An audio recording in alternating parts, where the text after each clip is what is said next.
So today I have the opportunity to do something very, very cool. My friend Jacob Foncea, who you probably know if you've seen my videos before, recently matched into a residency program for pediatric dentistry in Utah. And today Jacob has decided to do the first knee-to-knee exam for his daughter, Daisy Jane. Daisy Jane was born last year in 2023, and she's old enough now to have her first knee-to-knee exam in the pediatric dental clinic. And he asked me to basically document the experience. So here I am with my camera and you guys showing you what it's like to do a knee-to-knee exam on a young child. This is going to be hopefully informative for people that are interested in pediatric dentistry. I myself am going to be a general dentist, but I think all of this stuff is fascinating and I love filming stuff like this. So here I am with my camera. Jacob's going to be an amazing pediatric dentist, and I hope you learn a lot from him in this video and just from this entire experience. And stick around until the end of the video for a full interview with Jacob about the pediatric dental specialty. Dude! Nice scrubs, dude. Thank you. She is passed out. Oh. Oh my gosh. Dude, that's awesome. She was gonna be. Oh, that's sick.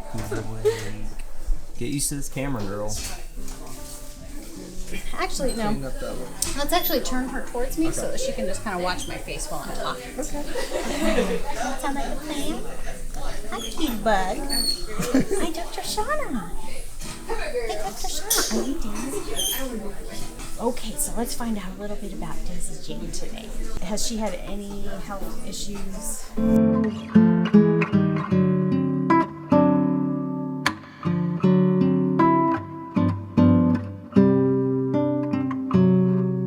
She looks like a super healthy girl. Hopefully we don't need that anymore. And since you're here for your first exam and you just have baby teeth, brand new, then we won't have any tooth problems, right? Yeah. So today's gonna be mostly just educational and make sure I get to know her. And make sure that you guys are doing what you need to do at home, because I'm only going to see her once every blue moon. You're seeing her every day. Yeah. Okay, so let's talk about how cavities form. Okay? Okay. Listen, Jacob, you need to learn this. It's all news to me. Toddlers and babies are especially prone to cavities. They have brand new teeth, they have teeny tiny tummies, and very short attention spans. So if they're allowed to, they will eat all day long. Yes. And that's really hard on the teeth, because every time they eat something, the germs that live in their mouth will digest any kind of carbohydrate, which is basically sugar. It'll digest that, and then it basically poops acid on the teeth, which is yucky. Ew. And it happens every single time. So toddlers that are, given like a snack cup or snack packs and just left to graze tend to get a lot more cavities. And then when she gets a little bit older, what I want you to do is have very regimented snack times. So have breakfast, lunch, and dinner, and like 2 specific snack times. I recommend having a specific snack place that has something very visual for her, so she knows this is the time to eat. Does that sound like a good idea? Snack time. Yeah. She's like, okay, hold on, I'm So, listening. like a placemat from the dollar store, just something bright and colorful. Cheese is a good snack. When the pediatrician says it's okay, nuts are a good snack. Vegetables are better than fruit. Meat is also another good snack, so like shredded chicken. When those molars come in, they don't start, they don't finish coming in until like 3. And when they first start coming in, there's often a big gap in between them. And then they start snuggling up next to each other. So as soon as those teeth get even remotely close, you want to make sure there's some floss going on. So I'm going to show you with a flosser today. If Daisy Jane did have a pacifier, what is your suggestion? My suggestion is lengthen the amount of time in between uses. Okay. Little at a time. You want them done by age 3. Okay, so let me go get my hands washed, get my stuff all ready to go, and then we will take a look at Miss Daisy Jane. He's going back to me. So here's what we're going to do. We're going to put our knees together in our pink scrubs on Valentine's Day. And then she's going to turn around and face you and straddle you. Like perfect. Like this. And Yes, just like that, and then she's gonna lean back in my lap. okay. Good job. Yay. And then you are gonna hold her by the wrist. Okay.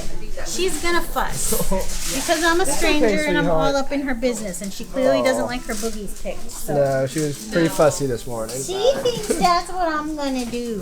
It's different. It's different. I'll do a toothbrush. Do you do this at home? Do you do this at home? Sometimes. Not as well as she should. So Because when her you're dad's brushing, when you're brushing, you're gonna kind of lift the lips to make sure you get down by the gum line. Okay. And really massage those gums. Yay, Daisy all the Jane. way down there. All the way down there. And we're gonna go brush back here by the gums. Oh, sweet Good girl. girl. Yay. Okay, I definitely don't do that. This is. Good girl. Yeah, we want to lower the amount of bacteria in her mouth, so we brush That makes a all lot of around. And the You might other be thing kind I of wanna poking in. Does she snore or anything like that? No. Really? Okay, just kidding. Okay. Last thing I'm going to show you with the flosser. You're doing great, Daisy Jane. You're doing great. Oh, cool, cool, cool. Okay. Okay, we're going to do that. That wasn't too hard. Look all around to make sure there's nothing going on the roof of your mouth, too. I know, honey bunny. I know. Oh, So you're look kinda- at that. I'm just looking, make sure there's no pathology or anything. I'm checking the tongue tie. Okay, honey bunny. Tongue tie looks okay. Nothing- Yeah. Guess what? That wasn't so bad. Guess what? You're all done. Is that pretty easy? Are you ready? You can sit up now. Get hugs from Daddy. Oh, you did great. You did You a did good great. job. You did Yay. great. Sweet girl. I should have got her boogies while she was trapped. I know. Well, you That's can what we do that when normally do you at two are night. doing it. Okay. Yeah, yeah. What'd you learn today? Everything. I'm not even. You I'm not actually did even learn a brushing lot. right. Yeah. All right. Good deal. Brush the gums. Yeah. Brush the ridges. Yep. Monitor tongue ties. Be good about that. Be flossing as soon as they have teeth, even if there's a space. Right. Introduce that idea of floss before it's scary, because those teeth will get tight. There'll be a pop. As Dr. Van Cleave said, that can feel like something's exploding in the kid's mouth and be a startling sensation. So start flossing as soon as you've got teeth. The physical mechanics of the knee-to-knee exam: sit down knee-to-knee with mom or dad or guardian. Have the guardian position the kiddo facing them. What Dr. Van Cleave did was she let Daisy Jane face her for a little bit and kind of get warmed up to her. And then she turned her back to me, and I held her with her legs like wrapped around me. Parent, guardian can hold the wrist so that baby doesn't move or get crazy. And then you just lower them over there. Did I miss anything big? That's everything. I hope I remember that in 30 minutes. Woo!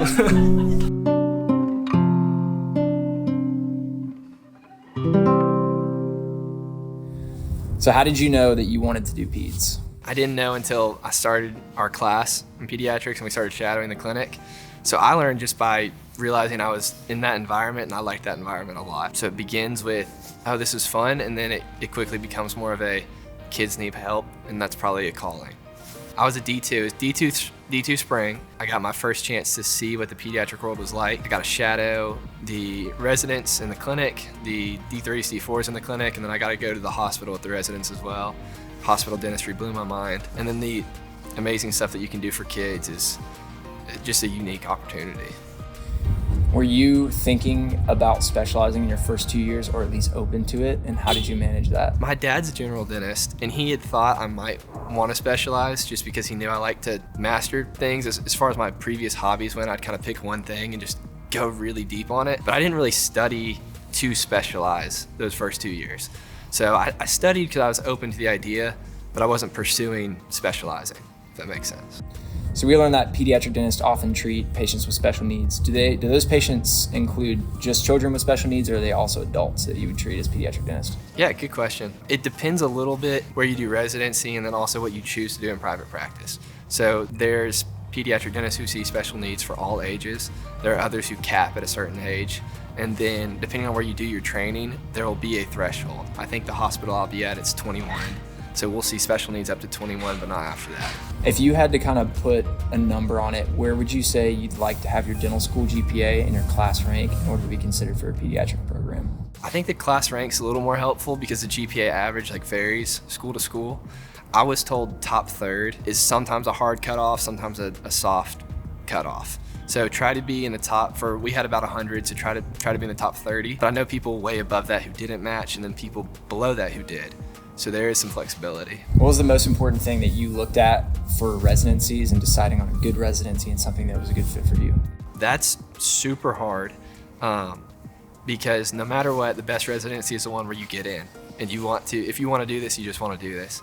But you do have to figure out for yourself their general categories of residencies that are more mixed programs and university-based or more hospital-based, and they offer different opportunities. No matter what, you're going to do clinical dentistry, no matter what, you're going to do didactics, but the mixed or university-based is going to have more class, and the hospital programs are going to have more just patients per day. So for me, I chose a hospital, and then the match system happened to work out for me to make that happen. So general dentists treat children as well. What is the benefit to specializing in pediatric dentistry versus just occasionally treating kids in your general dentistry practice? Yeah, I think there's not a quote unquote benefit if you're looking at it just as far as, I like kids. If you're gonna specialize in pediatrics, you need to love pediatrics and want to forget the rest. You're not gonna be doing crazy removable or awesome crown cases. You're not gonna be doing molar endo by any means. You might not be doing any endo. If you love working with kids enough that you want to be as good as you possibly can be at it, and it's all you wanna do 5 days a week, then you've got your answer. Otherwise, if you like kids, but you also like the rest, general is probably a much better fit. What's the most difficult part about working with children, and how do you personally manage that? So I've got limited 2-year exposure. For me, the hardest part has been the kids who have been previously scared by a different dental experience. You just need a lot of patience with working with kids. They might need you to start from scratch, and in your first appointment with them, you might not get any dentistry done. You might just talk to them, let them get used to the environment. Maybe they open their mouth and you can count their teeth to get an idea if there are any cavities there with your Mirror and Explorer. But you just have to be really patient and willing to work with a variety of personalities. So how do you deal with the stress of pediatric patients and those patients that maybe feel very uncomfortable in your chair? What do you do? What have you learned about that process? I think that's part of the decision on whether or not to specialize in pediatrics. I think the people who ended up wanting to do it are not super stressed out by the stress of pediatric patients. You might have a hard day, it's a job, no matter what, things will be challenging. But if you love a specific kind of challenge, and it might be behavior management, it's gonna be a good fit, and you won't be super overwhelmed by it. You're just gonna see a kid, be compassionate, and figure out a way to help. What are some stereotypes that come with the pediatric profession, and maybe things you've heard about that you haven't personally seen, or things that you've seen to be true? Yeah. I don't know if there are that many. I know at our school, it was kind of the fun atmosphere environment, so goofing off, being silly, those kind of things tend to be a trend. My friend's going into endo, and he likes to joke about how the endodontists are going to need these crazy hand skills, and with kids you really won't. I would disagree. You've definitely got to be able to work really quickly and efficiently. So overall trends are probably, you've got to be fast, and then you've got to be somewhat ready to just goof off with a bunch of kids.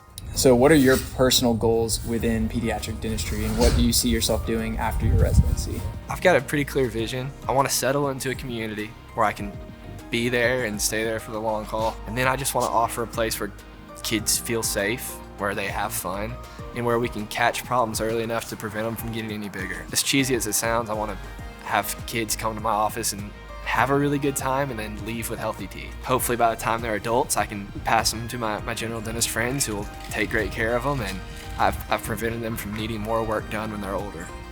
Perfect. Sweet.